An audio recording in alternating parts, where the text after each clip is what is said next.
day it's a blessing to play football. I'm ready to go. Jet up, baby. Good to be in green and white. You don't get no better than this, man. Hey, tune in. We about to put on the show.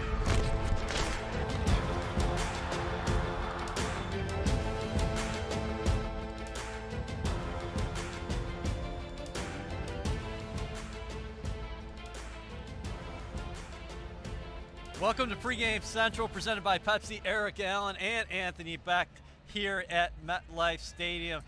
Wonderful fall day here as the Jets are in the middle of the three-game homestand.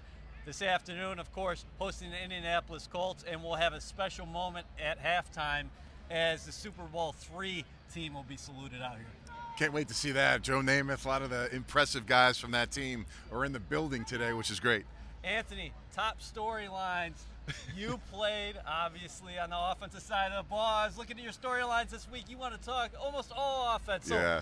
Let's talk about the Jets. How can they maintain that consistency established last week with more than 500 yards in a 34-16 victory over the Denver Broncos? It'll be tough. You know, it's not going to be an easy game today. I think as we look at the NFL in general, week to week doesn't really guarantee anything as far as offense and defense. You have to come out and you have to earn that every single snap. Really impressed with what the Jets did in the passing game, in the run game. The offensive line, we talked about it, had to set the tempo. And again, they'll have to do it. And being at home, I think there's a huge advantage. There's no noise factor. And getting the running game going. You saw what the balance gave a guy like Sam Darnold in the passing game. He was able to distribute the ball to multiple receivers. And when you got Crowell and Bilal Powell really springing off some big runs, that really changes the dynamic of this football team. So consistency is a word we like to throw around. We think we're going to get that week in and week out. But really, last week's performance doesn't have anything to do with the Colts, because the Colts, watching the film, they're going to try to shut all the good things we did down this week. And I expect this team to be ready to go. It's going to be a big challenge. Styles make fights. Isaiah Crowell last week for the Jets, of course, setting the franchise record in terms of yards on the ground in a single game, 219 yards. He is questionable. We'll find out. The inactives here at about 11:30, so 90 minutes prior to kickoff. But you talked about it. Jets got that ground game going against Denver, but they'll be seeing a different defense, and this is a Colts defense that is predicated on speed. They're going to get play at that four-man front up front, right? You're right. It's a four-down look, and they're going to have, you know, if Darius Leonard plays today, and we'll find out, that's a dangerous player at the Mike linebacker, sideline to sideline, excellent speed as a rookie. They like to flow and blitz some of those backers on rundowns in first and second, but the challenges in the run game versus the defenses we've seen the last couple of weeks versus the 3-4, that's the hardest really defense to run, the stretch and the outside zone plays, which we like, and we've done really good at that, getting better. Challenges now, it gives our running game a little more opportunity to get outside. Okay. When you have that outside defender in a 3-4 look with the outside linebacker on the edge, it's hard to get your back to really get that outside run. Today, tackles and tight ends are going to have a big opportunity to really hold that edge and get our backs outside, and our receivers are going to get in the mix on the blocking opportunity. So we're not going to have as much pressure on the inside. Spencer Long won't have a guy right over his head, so he'll be more active. He can help the guards out. So, again, instead of now backs getting it up into the middle of the field, I anticipate them getting outside. And I think with their defensive ends, even though Hunt is a strong player on the edge, they're going to have an opportunity to get out there and potentially make some more plays in the run game. What about other wide receivers coming to the party? Yeah. Robbie Anderson, 3 catches last week against the Broncos, and 2 went for scores. I know Quincy Enunwa has been the guy early in the season, but did you like what you saw, and how can they build on that? You know, it's great. It wasn't forced, right? It was take what the defense give you, a little man-to-man coverage last week. Robbie, obviously, with great speed, able to get off the football and run those routes, and Sam Darnold was on point. Anytime you can get down the field and these two can link up, it's really dangerous, probably one of the dangerous in the NFL. Now, today, a little different story with the Colts defense. They're truly a base back end. They're really going to have off coverage. They're not going to have too much, you know, areas where they're going to have a single safety because they don't want to give up the big play. Yeah. So you won't get a lot of explosive plays, or at least they're going to try not to have that. So what you want to do is you got to work those underneath routes. You got to work the crossing routes, the deep in cuts. So Robbie Anderson's going to be tested with Sam Darnold in his route running to try to get the ball into his hands. And again, finding some of those other receivers, the tight ends, having some opportunities. Dink and dunk. Sam Darnold cannot be pushing it down the field. Just take what the defense gives you. Yeah, what do you want to see from Darnold today? 3 touchdowns last week. That was the first time in his NFL career. But the last 3 weeks, under 50% in terms of completions. I think he has an advantage today of now passing purely out of the pocket. He had to worry about the Broncos last week and some of their blitz packages. Now I think he's going to be able to see the field. Some of his best passes and decision-making have been when he's in the pocket, watching, seeing things develop, and then if the first receiver's not there, hitting the secondary or the last option out of the backfield. So today he's going to get those looks. Don't try to force it. He doesn't have to win this game, put it on his shoulders, because if the running game goes, that balance is going to help him be successful. What about the challenge in the National Football League?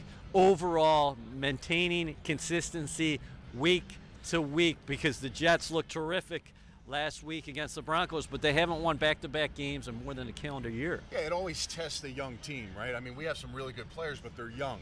And you've got to make sure you come out and treat this game as big as any game on your schedule. This is the Super Bowl, right? Every single week with the young talent and younger locker rooms that don't have great veteran presence, and that's really league-wide, you've got to be able to manufacture that type of intensity to come out and treat this game like it's the last one, and you need it desperately. So, again, Todd Bowles has done a nice job having this team prepared, but they got to come out on top, ready to go. And, again, asserting yourself at the line of scrimmage. Anytime your O-line and D-line does that, I always watch the first 2 or 3 snaps of the game. I almost feel like I already know how it's going to go just by watching that. That'll be key in this football game. Speaking of Todd Bowles, I talked to him on Flight Plan, which will air on CBS at 11:30 this morning. So when you're done with A, B, and myself, you can flip over CBS here locally in New York and watch Flight Plan. But I asked Todd Bowles about humility and his young team, and this is what he said. When you have a young team, you know, humility can go out the window. Obviously, we've learned from losses that you be humble in victory and you take your lumps in defeat. So we just got to stay hungry and play nasty, but nobody likes people that talk. You got to show you can play and not just talk that you can play. And we've learned some valuable lessons over the past, so they're growing up a little bit.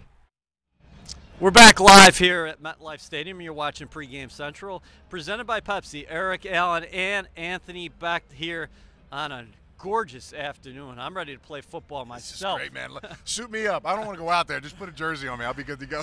How about the challenge for the Jets defense today in terms of your matchups to watch? Yeah. Andrew Luck. A lot of people were wondering, what does Luck have in store after the shoulder surgery? And he's come out firing, Anthony. He's on pace for more than 4,700 yards and 38 touchdowns. I'm not questioning his arm strength right now. I think Frank Reich and company don't want him to throw as much. They've been down in a couple games. I think almost 50 passes last week. That's not where they want to be as a football team. They want to have balance. But if you give Andrew Luck time, he'll carve you up. That's what he's done in his career when the time is there. He's very active. He can run, but he really wants to hang on in the pocket. I think what's really dangerous is if you let him hang around that pocket, he can get the ball out to multiple receivers. Even though a couple guys are down, he still has a unique ability to find those guys that are open. They're going to need some balance too. Marlon Mack, if he's back on the field today, he didn't play last week, very dangerous. Yeah. Those linebackers have to be in check, because if he gets through the line of scrimmage, you're not going to catch him. One of the fastest running backs in the NFL. Let's talk about the Jets' defensive line. Leonard Williams broke out last week against the Broncos. They've been getting good contributions from guys like Henry Anderson and Nathan Shepard here early on in the season. They're going to be facing a Colts offensive line where they've invested a lot in Indianapolis, but they're banged up a little bit, especially on that right side. You're right. The strength is on the left side, Costanzo and then Nelson, their draft pick. I'd love to see Leonard Williams go against the rookie. I mean, anytime you can go against a rookie, regardless of how high you draft him, that's a win for us. What I've watched from Leonard Williams early on is the one-on-one blocks he's winning. I mean, if teams want to do that, and I can't imagine on the right side of the offensive line of the Colts, they want those matchups to happen. But if they do, he's been a factor, run and pass. And I see a more active guy versus double teams. Sometimes, you know, you get that double team and you feel like, okay, you just take it up and you're making something happen. And that's great. You're taking the extra guy up. But can you beat a double team? I see movement, a little more finish all the way through. And he's been able to kind of get back-end sacks, get himself squeezed through, put pressure on the quarterback, get a late hit, which is nice too, right at the throw. Today against Andrew Luck, who likes to hold on to the football in the pocket, this could be an opportunity for him. I thought the Jets were very successful with their stunts and twists last week. Offensive line and tight ends, what are they looking at in terms of the Colts? Again, this defense, not a lot of big names, but a guy who jumps out at you, Darius Leonard. I'll tell you, does he jump out? He didn't play last week, and he still leads the league in tackles. Again, he's a guy that they don't want to get offensive linemen or bodies on him, so they do a really good job of taking up some of those two double-team guys. We like to zone that run, get a linebacker up to the second level. They don't want that. He's a free hitter guy. He runs and picks those gaps. He does a nice job there, and he's sideline to sideline. Maybe one of the fastest linebackers, even though he's a rookie, to get that done. So we're going to have to make sure we set the tone, secure the line of scrimmage, but always be keeping our eyes on his head on a swivel, whether he comes shooting a gap or he comes rubbing off the outside. So whoever those two double-team players are, just being cognizant of where he is on the football field. What do the Jets have to do to contain Andrew Luck's new favorite target? Because T.Y. Hilton's out, Jack Doyle's out. Now a former first-round pick has showed up on the radar. That's Eric Ebron. Yeah, Ebron has been a guy that really hasn't lived up to expectations as a Detroit Lion, but now he's kind of had a resurgence here with the Colts. Been a big-time target for Andrew Luck. He's a guy, you know, when you give Andrew time, he's not going to beat you on his initial breaks, but you start losing track of him when you give that extra tenth, half a second to Luck, and he's been able to find him. Red zone for sure, you got to find out where he's lining up. He'll beat you in some of those sail routes, corner routes, and he'll also beat you in the middle of the field. And he's been really good at catching the ball. Little drops over time, not being able to get those completions. But again, he's been a weapon, and underneath routes today are going to be big.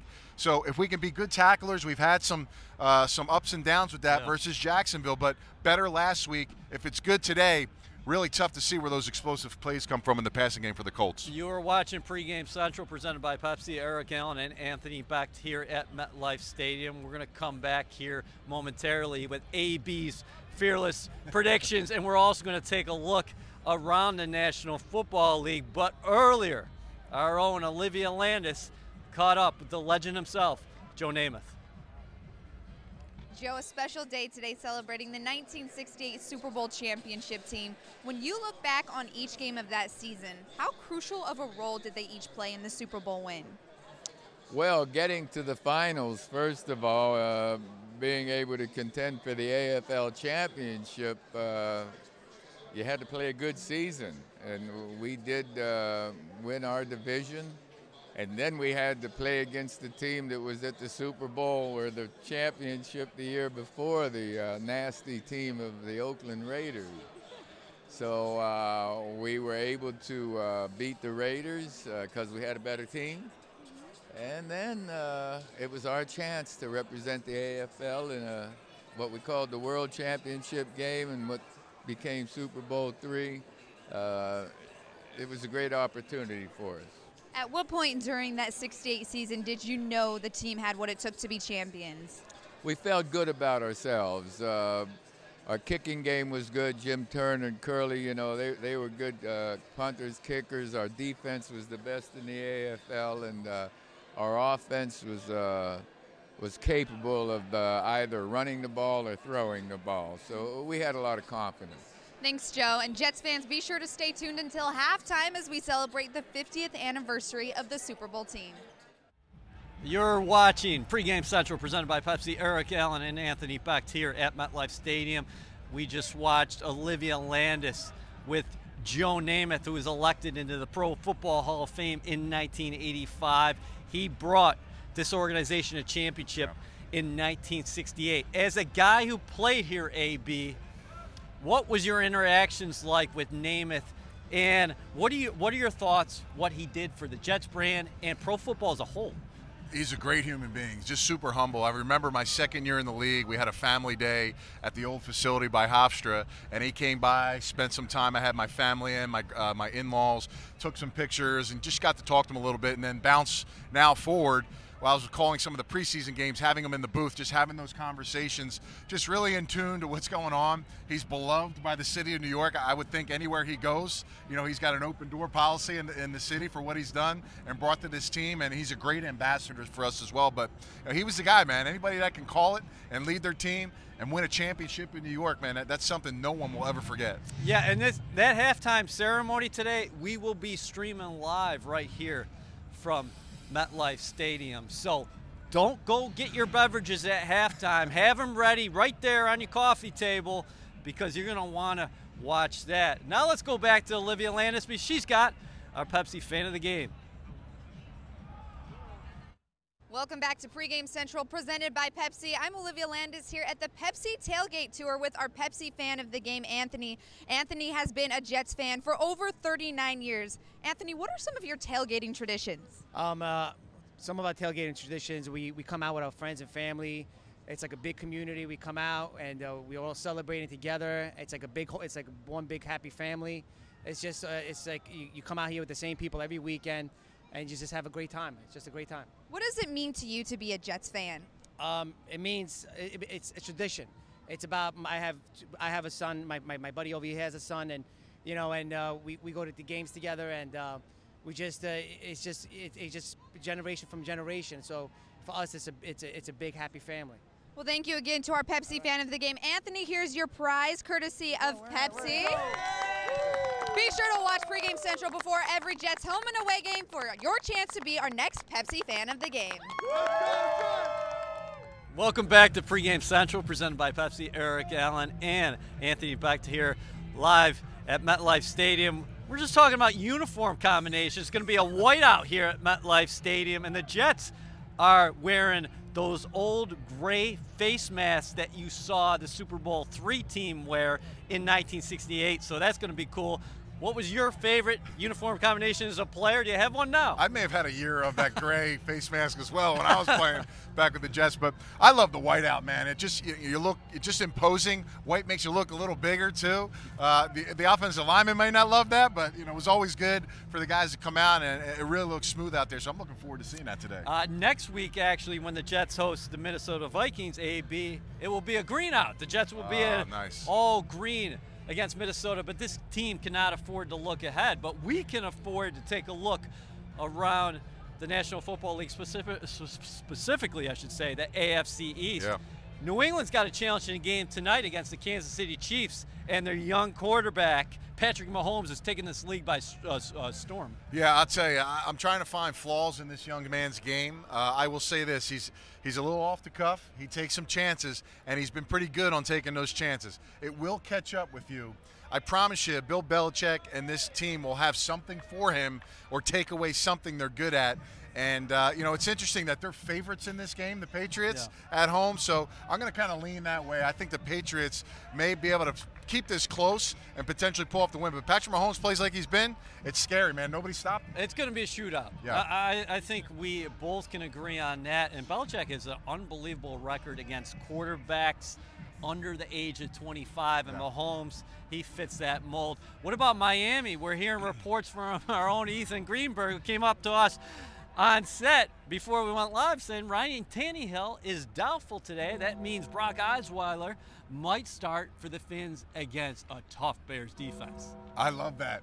Please start Brock Osweiler today, Dolphins, if you can hear me. Listen, this guy has not had a lot of success in his career. He's 6'7", 6'8".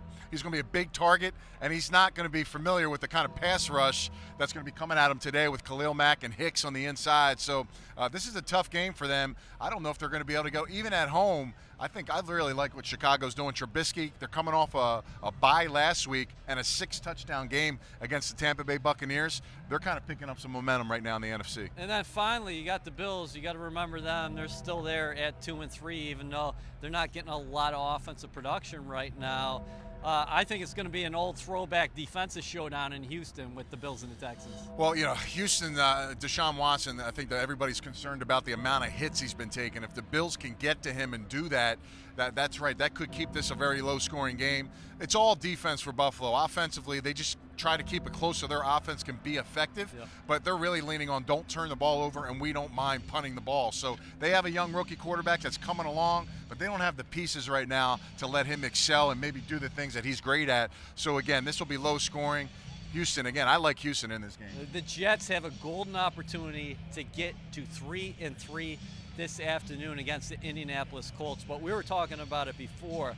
You think you got to throw out last week, and you anticipate this being a tough battle. I mean, listen, you know, the Colts, when I watch them on film, you know, they've been down in a lot of games. They've come back. They got firepower on offense if they need it with the quarterback position. I know they're down a couple key players, but this league is not about key players. It's not about the studs. It's about the Joes. And when the Joes come out to play, which is the other 50 guys on the roster, they're always going to be dangerous. Run the ball effectively, protect your quarterback, and play solid defense. You have a chance to win. If the Colts do that, that will be a challenge for the Jets. But again, good for us. If the Jets take care of business, they can get themselves a big win. All right, fearless prediction time for Anthony Becht. You've been on it lately. Close.